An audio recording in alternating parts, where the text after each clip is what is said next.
Selamat berjumpa lagi ke video tutorial dari kami.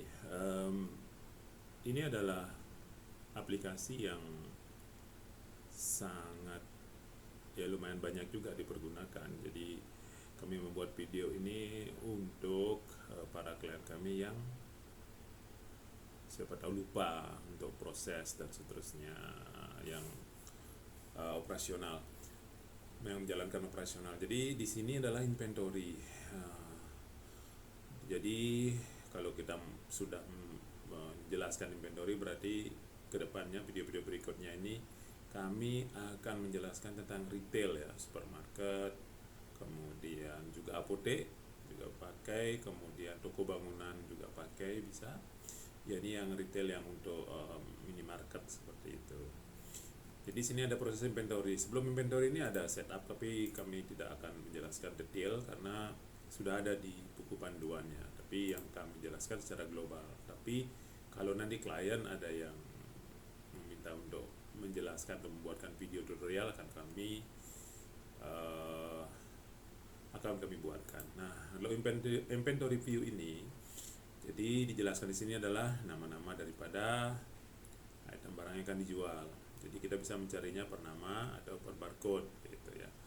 Jadi per nama itu kita tinggal ketik namanya, misalnya namanya adalah Aqua gitu ya. Nah, keluar sudah yang mengandung aku gitu ya. Aku udah keluar sebuah kata Aqua ya, mengandung huruf Aqua gitu ya. Seperti aplikasi-aplikasi saya yang lainnya. Kemudian di barcode juga kita bisa klik di sini untuk search barcode. Jadi barcode juga bisa di scan di sini.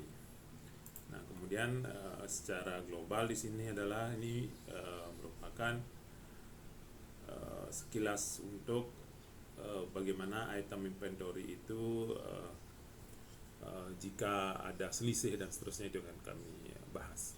Jadi ini posisi global stok saat ini adalah seperti contohnya misalnya kita personal Aqua gitu ya, misalnya Aqua yang 600 gitu ya misalnya. Nah, ini posisinya adalah kemarin awalnya, jadi hari ini adalah tanggal 13 bulan 9, ini adalah periode bukunya September.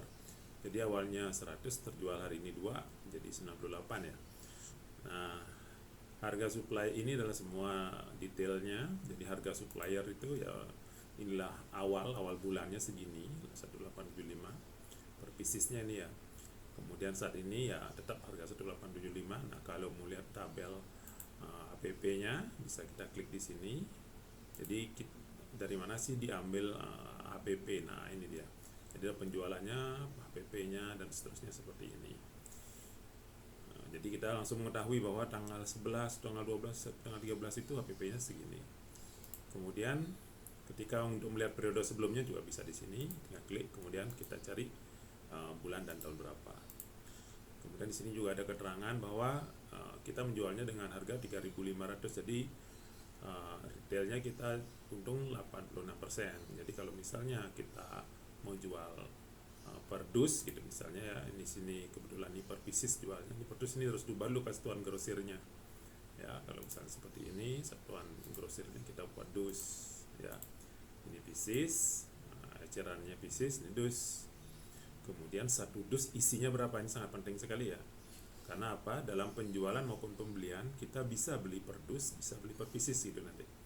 Nah, kalau saya contohkan di sini per dus itu isinya 12 itu ya misalnya. Nah, ada 12 pieces isinya ya. Nah, kemudian harga di harga dan suppliernya ini kita bisa centang nih. Nah, kita harus centang di sini harga untuk grosirnya berapa yang isi 12. Nah, tentu 3.500 dikali 12 gitu ya, paling minim itu harganya, tapi harus lebih rendah daripada itu harganya gitu ya. Anggaplah harganya 30.000 gitu ya, 30.000 ya gitu ya. Nanti per piecesnya menjadi 2.500. Nah, seperti itu ya. Jadi per piecesnya di sini ada keterangannya. Nah, kita mengambil untungnya 33% aja gitu ya. Aqua Tanggung ini seperti itu untuk penjelasan kita dalam inventory kali ini. lanjut ke video berikutnya. Kita simpan di sini ya. Pada video pertama tadi sudah dijelaskan bagaimana caranya item barang tersebut bisa dijual secara grosir dan eceran. Pembelian juga bisa begitu, grosir dan eceran ya, tadi sudah dijelaskan ya. Nah, video kali ini akan sekilas juga akan menjelaskan bagaimana proses barang atau item barang itu adanya transaksi. Nah, seperti contohnya kita akan, ini adalah bulan 9 ya, September ya. Nanti kalau kita cek di sini di kartu stok, nah, kita klik di sini kartu stok. Nah, bisa dipilih untuk aqua nih ya, aqua tanggung. Bisa dipilih untuk periode sekarang, periode yang sebelum-sebelumnya, atau kita bisa perbandingkan sisa kartu stok dengan hari ini. Nah, kalau ada misalnya kenapa kartu stoknya tidak balance, nah ini bisa kita pakai di sini. Nah, kita pakai yang ini dulu, kita cek.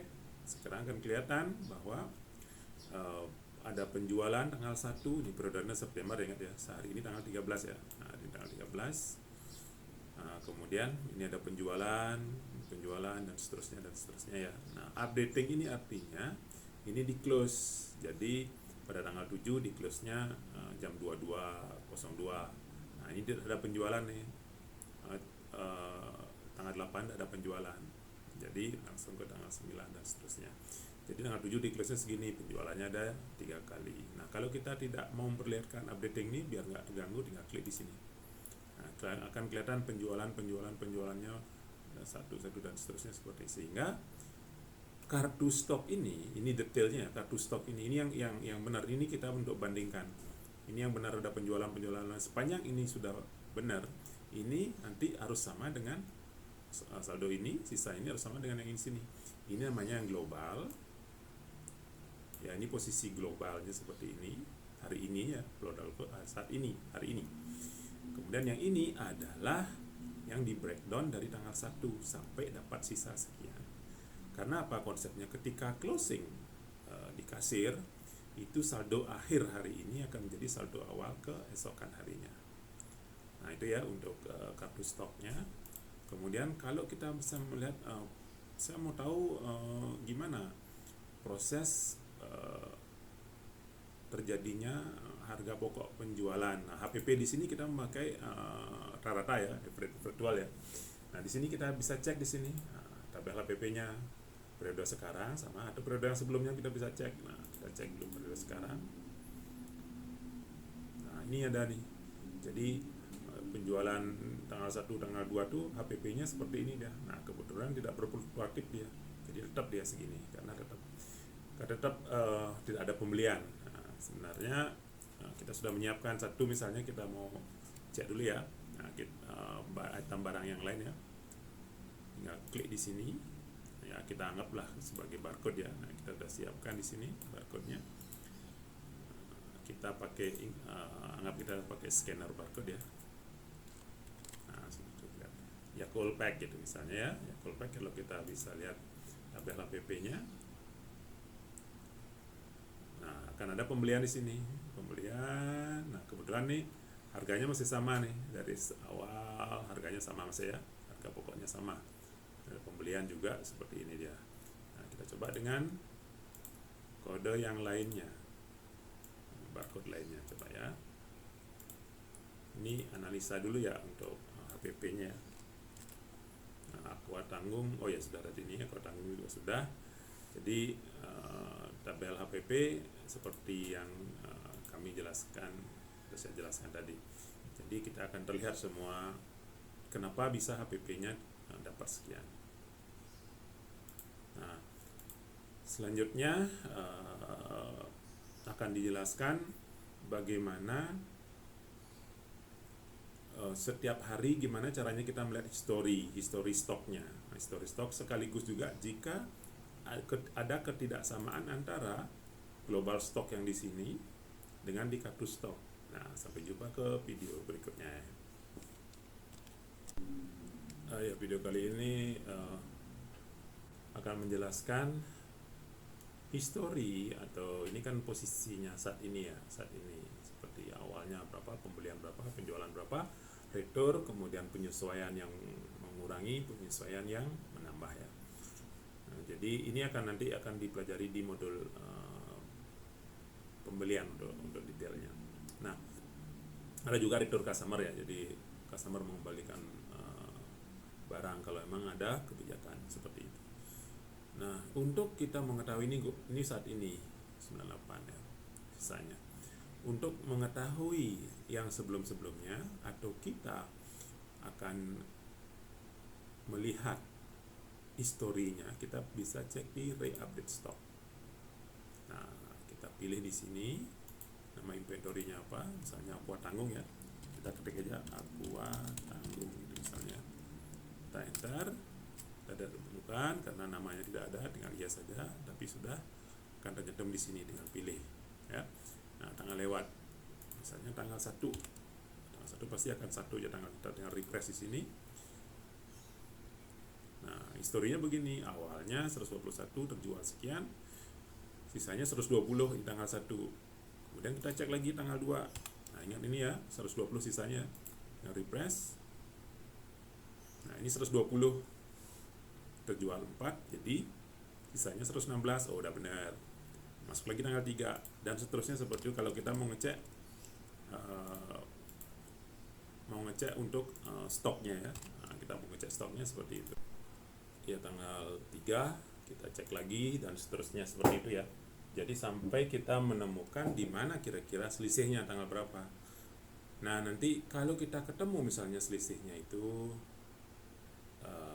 seperti yang saya infokan sebelumnya.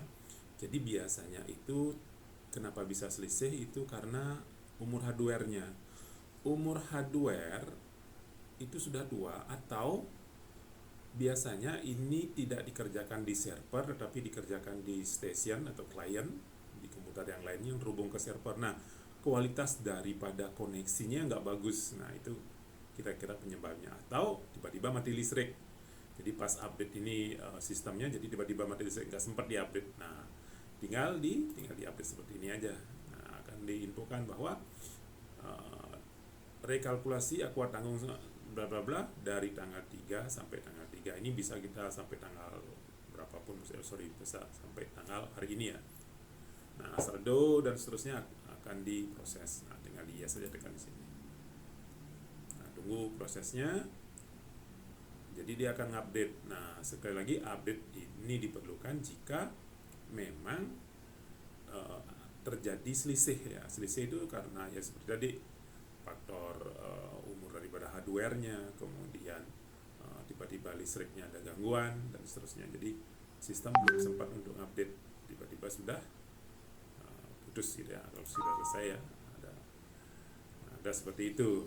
Seperti itu untuk kita menyesuaikan ya, ingat ya, menyesuaikan ya. Ini tanggal 13, jadi kita cek. Biasanya saya sih kalau klien yang belum mengetahui, saya ambil tengah-tengah, misalnya dari tanggal 13, saya ambil tanggal 7 di sini. Tanggal 7 gitu ya, tengah-tengah ya, atau tanggal 6 boleh, tanggal 7 boleh. Kita cek, oh ini kalau udah benar, jadi sisa yang kemarin dengan sisa yang kemarin dengan awal yang hari ini udah benar, berarti saya masuk ke tanggal berikutnya dan seterusnya. Nah, baru saya cek dan update.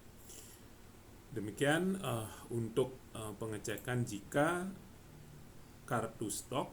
Jadi kartu stok di inventory ini tidak sama dengan saldo globalnya. Seperti itu ya.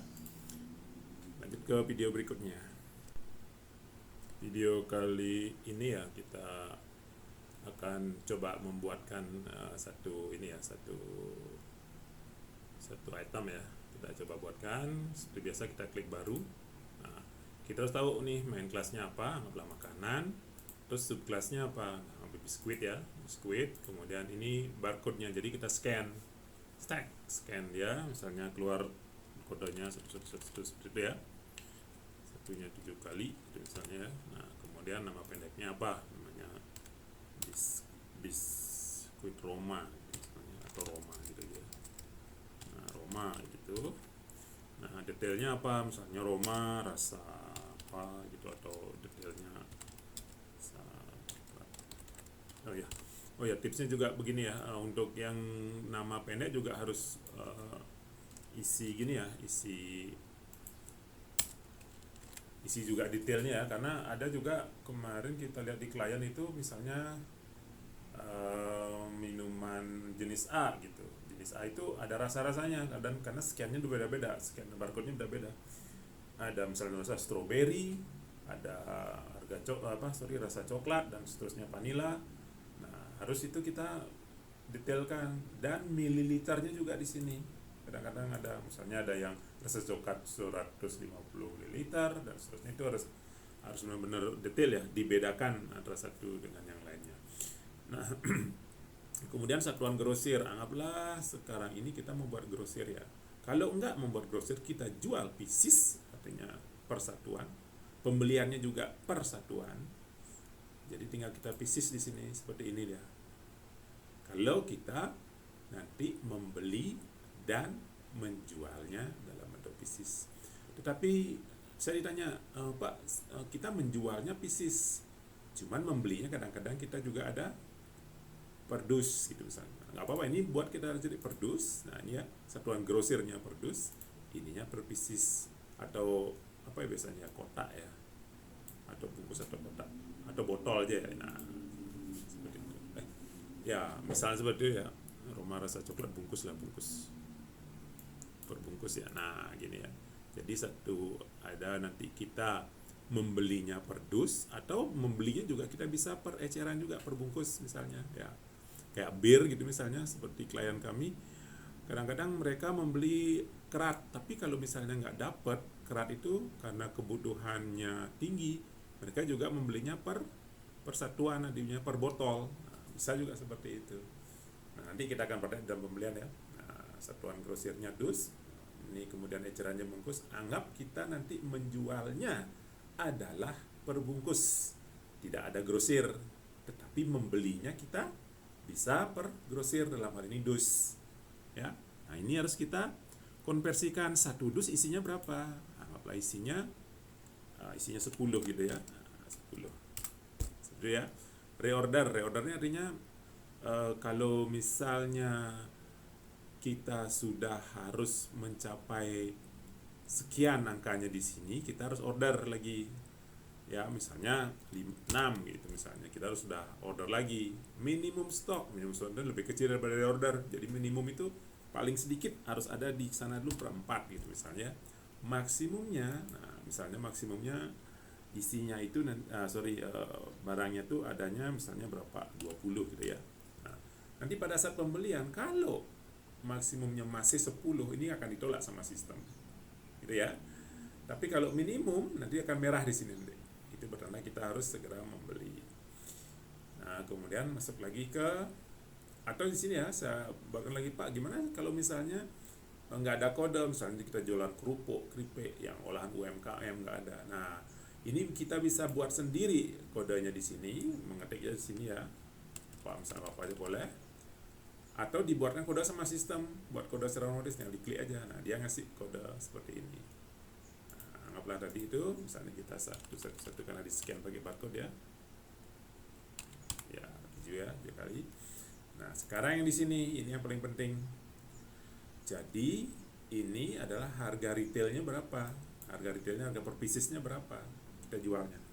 Anggaplah jualnya adalah 2.500 gitu ya. Nah 2.500. Kemudian karena kita tidak menjualnya secara grosir, ingat kita tidak menjual secara grosir, cuman per pieces, ini jangan dicentang, ini jangan diisi ya. Lanjut dengan simpan aja. Nah ini prosesnya lagi simpan ya, berhasil membuat stok baru ya. Nah ini sudah membuat stok baru ya, rasa coklat seperti ini ya. Nanti kita lanjut ke dalam pembelian ya, di pembelian. Nah, sudah membuat stok baru. Nah kemudian kalau misalnya laporan ya, saya jelaskan sedikit laporan di sini ya. Kalau misalnya perbaiki ya, tinggal diperbaiki ini ya, tinggal perbaiki, klik. Kalau dihapus, sepanjang dia belum ada transaksi, itu bisa dihapus seperti ini. Tapi kalau dia sudah ada transaksi, maaf ya, sebentar ya, kita cek dulu ya. Misalnya seperti ini, yang ini, Aqua Tanggung kita delete.